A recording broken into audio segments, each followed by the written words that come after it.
So ini adalah satu lagi model yang dilancarkan oleh M-Force daripada mobil rally SC200 SR. Dia adalah 169cc, ada tangki 7.8 liter dekat depan ni. Meter dia adalah meter yang LCD TFT, a very minimal punya meter. Dia ada ABS, ada TCS. So TCS kau boleh off just guna this button, dan dia akan off.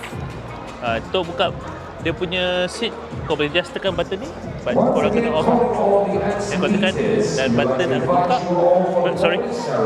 So ini adalah dia punya compartment. Aku rasa boleh buat half face.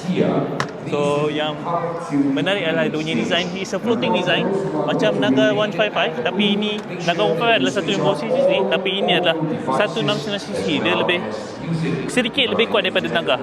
Boleh dikatakan power yang dia produce lebih kurang 11.9 kW. So bersamaan dengan 15-16 power je tu.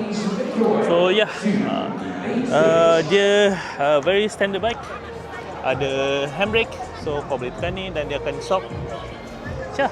So ini dia. Ini dia Morbidelli SC200 SR.